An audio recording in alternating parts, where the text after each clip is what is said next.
Honestly, Kim Promise, you I won't know. Kim Promise, so for me, the Kim Promise one, it wasn't like a no-show. I think it was a disrespect that I got.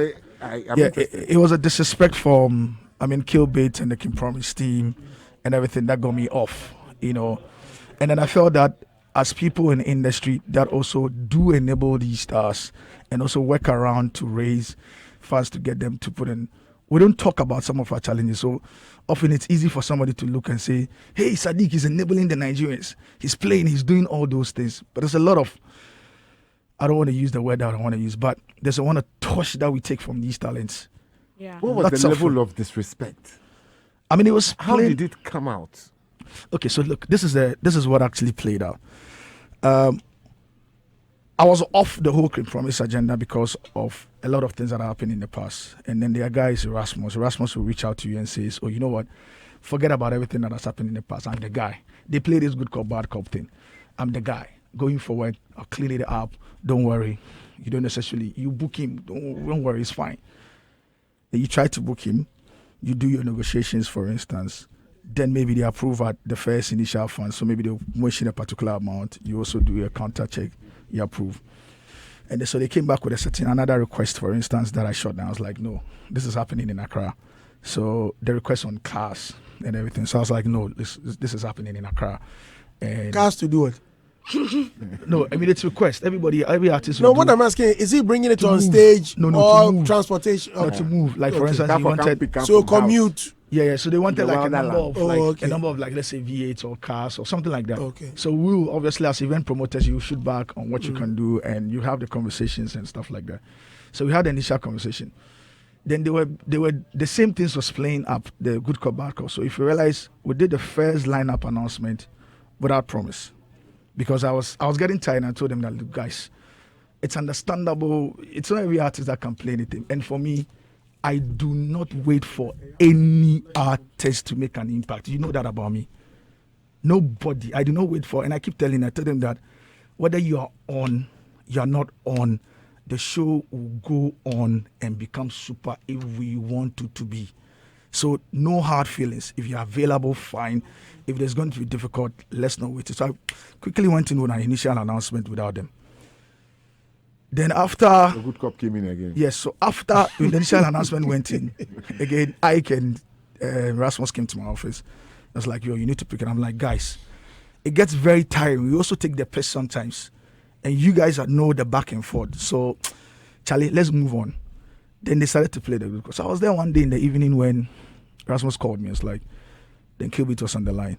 It's like, oh, yo, but why the thing you bought? But Charlie, you need to put him on. You don't worry. You need to go ahead with it. I was like, you sure about that? He says, oh, yeah, you need to go ahead with it.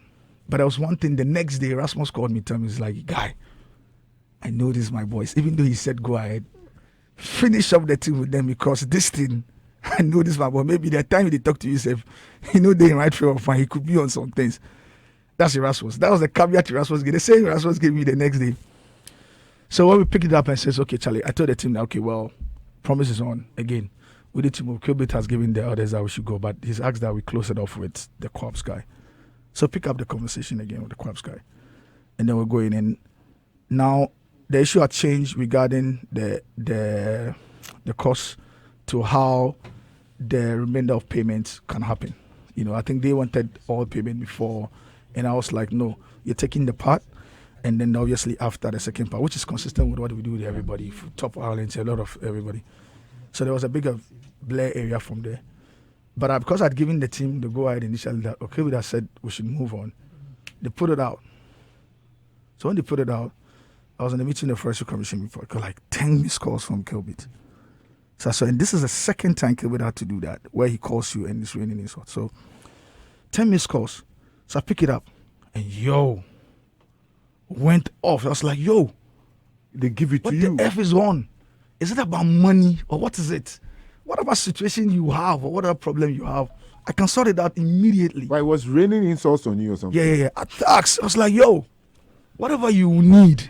If it's money now, I understand. Okay, the thing is you need the full money now. I can secure it now immediately, even for you. So what's the problem? Relax, calm down. Went off. And mind you, because of the back story, I was like, off. I was like, you need to chill down. You're talking to me. You're not talking to an animal. Calm the F down. Whatever it is, whatever situation you have, it can be sorted. If you don't want it solved, that's fine. But if you want it to be solved, that's fine. Then he calls, then you ask, then a lot of the missed calls. So by afternoon, I was like, and there's a lot of backstories regarding some of these disrespect, particularly from that camp. So by afternoon, the Erasmus guy called me, wanted to play them. I'm like, hey, guy. There's no hard feelings. If it's not working, I told you initially, I moved on without you till you guys came back again. And I think that is disrespectful if you're going to do that again. I treat you with a lot of respect, all of you, regardless. I can understand. If you don't value what I bring to the table, if you don't value the things we do for the brand, because I know what we'd have done. You can insult today after you build it to say that we did not do anything to enable you and do anything and stuff like that. I'm not even asking for concessions. Mm-hmm. You can speak to all of them. I don't go to them asking for concessions, regardless of whatever we do for them individually.